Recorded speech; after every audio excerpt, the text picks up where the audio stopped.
Hello ways அனைவருக்கும். ஒரு நகரத்துல ஹானான்ற பெண்ணு வந்துருக்கா. பார்க்கறதுக்கு ரொம்பவே அழகா இருப்பா.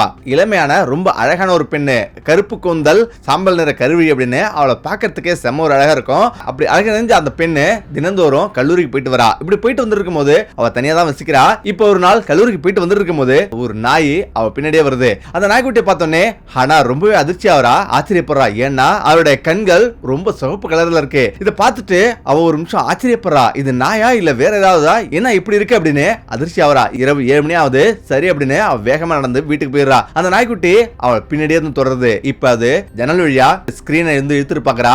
இப்ப வெளியில அந்த நாய்க்குட்டி அப்படி நின்றுட்டு இருக்கு, அதே சிவப்பு கலர் கண்களோட. இப்ப அந்த நாய்க்குட்டி இப்ப நெருங்கி வருது. திரும்பவும் சாத்திட்டு திரும்பவும் படுக்கிறா. ஆனா அந்த பில்டிங் சுத்தி யாரோ வந்து பேசிட்டே இருக்கிற மாதிரி ஒரு உணர்வு தோணுது.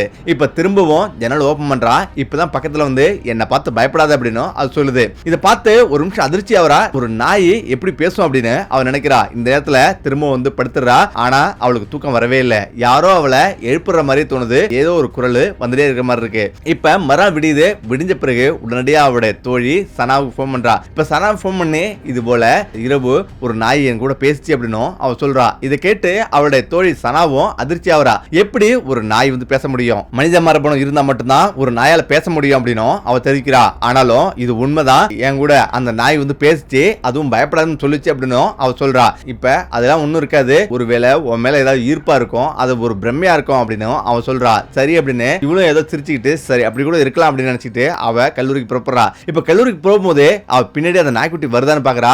ஆனாலும் அந்த நாய்க்குட்டி எங்க காணோம். ரொம்ப தூரம் நடந்து போயிட்டு இருக்கா. அங்க ஒரு தெருமுனையில அது வந்து நின்றுட்டு இருக்கு.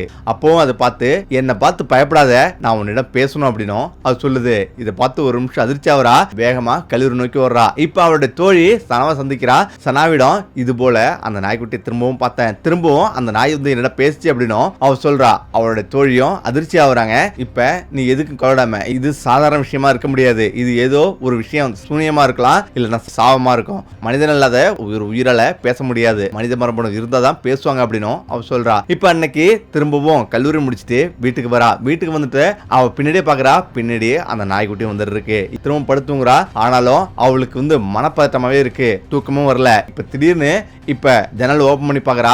அவளுக்கு அதிர்ச்சி மேல அதிர்ச்சி காத்திருக்கு. என்னன்னா அங்க மனித ரூபத்துல அந்த நாய் அப்படியே நின்று இருக்குது. இப்ப முகம் அப்படியே மனிதரா மாறி இருக்கு. அவளுக்கு ஒண்ணுமே புரியல. நீ யார் அப்படின்னு அவ கேக்குறா. நான் தான் அந்த நாய் அப்படின்னும், என்ன உனக்கு தெரியும், என்னை பார்த்து பயப்படாம அப்படின்னும் அவ சொல்லுது. அவ ஒரு நிமிஷம் அதிர்ச்சி ஆகுறா. நீ யாரு, எனக்கு ஒண்ணுமே புரியல அப்படின்னு சொல்றா. நான் உன் கூட ரொம்ப நாள் வாழ்ந்திருக்கேன், நல்லா ஞாபகம் பண்ணி பாரு அப்படின்னும் அது சொல்லுது. அந்த நாய் சொல்லுது. இப்ப அவளுக்கு ஒண்ணுமே புரியல. அவனுடைய முகம் கருமையா உயரமா ஒரு மனிதனா நின்று இருக்கிறான், பயங்கரமா இருக்கு. அப்பதான் அவளுக்கு ஒரு ஞாபகம் வருது. அதாவது சின்ன வயசுல ஒரு நாய்க்குட்டி அவ கூடயே இருக்கும், ஆனாலும் கொஞ்சம் நெருக்கமாவே பழகும். அப்பதான் அந்த நாய்க்குட்டியா நான் சின்ன வயசுல பழகின அதே நாய்க்குட்டியா அப்படின்னும் அவ கேட்கிறா. அவனும் ஆமா, அப்ப நீ கொஞ்ச நாள் கழிச்சு நீ வந்து வேற ஊருக்கு போயிட்ட, படிக்கிறதுக்காக உங்களுடைய அப்பா அம்மாவோட போயிட்ட.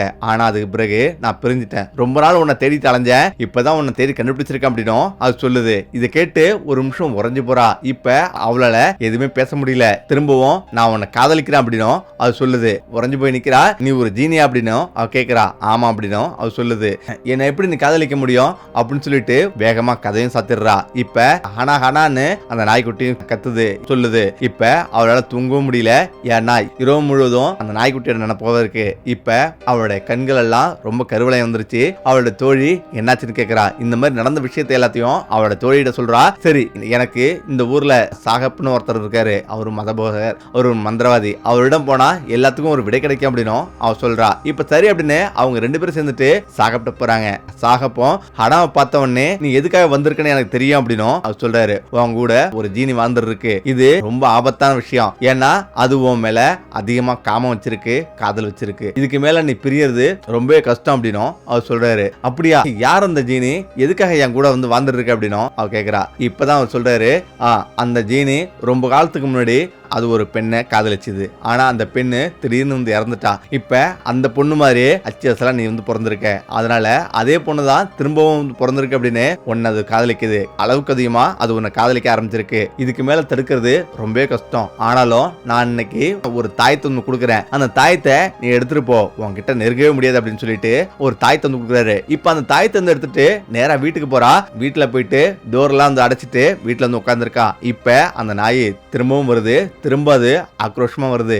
ஆனா என்ன பேச விடு, நம்ம 2 பேரும் சேர்ந்து வாழ்வோம் அப்படின்னும் அவ சொல்லுது. இவளுக்கு ஒண்ணுமே புரியல. நீ ஒரு மனிதனா இருந்தா நம்ம 2 பேரும் சேர்ந்து வாழலாம், ஆனா நீ ஒரு ஜீனி, நீ ஒரு நாய் உருவத்துல இருக்கிற, நான் எப்படி உன்னை காதலிக்க முடியும் அப்படின்னும் அவன் சொல்றா.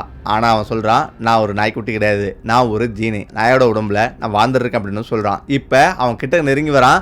அடுத்த நிமிஷம் அவ தாயத்தை அந்த நாய்க்குட்டி மேல வீசுறா. இப்ப அந்த நாய்க்குட்டியும் அந்த தாயத்தை பிடிக்குது. அதோட உடல்லாம் பயங்கரமா எரிஞ்சு அலறுது. இப்ப அது வேகமா வீட்டு விட்டு வெளியே ஓடுது. நான் மீண்டும் வருவேன் அப்படின்னு சொல்லிட்டு அது வெளியே போகுது. இப்ப திரும்பவும் சாகப்ப ஹனாவும் சனாவும் சந்திக்க போறாங்க. இது போல அந்த நாய்க்குட்டி சொல்லிச்சு அப்படின்னும் அவன் சொல்றா. இப்ப அவர் சொல்றாரு, உன் மேல அளவு கடந்த பாசம் வச்சிருச்சு, இதுக்கு மேல அது கட்டுப்படுத்த முடியாது, உன்னை அதோட உலகத்துக்கு ஆச்சரிய போறதுக்கும் வாய்ப்பு இருக்கு அப்படின்னும் அவர் சொல்றாரு. அவ ஒரு நிமிஷம் கேட்டு அதிர்ந்து போறா. நடக்க கூடாது, எனக்கு ஏதாவது ஒரு வழி சொல்லுங்க அப்படின்னும் அவர் சொல்றா. இப்பதான் கடவுளை நீ பிரார்த்தனை பண்ணு, கடவுளுக்கு மீறி இந்த உலகத்துல எதுவுமே நடக்காது அப்படின்னு சொல்லிட்டு ஒரு மந்திரத்தை சொல்றாரு. சரி அப்படின்னு சொல்லிட்டு நேரா வீட்டுக்கு வரா. நேரா வீட்டுக்கு வந்துட்டு அமர்ந்திருக்கா. இப்ப அமர்ந்திருக்கும் போதே அந்த நாய்க்குட்டி திரும்பவும் வருது. அவ மந்திரத்தை ஓதுறா. அடுத்த நிமிஷம் ஜன்னல் கண்ணாடி எல்லாமே உடஞ்சி சிதறுது. வீடே சின்ன பின்னமாவது.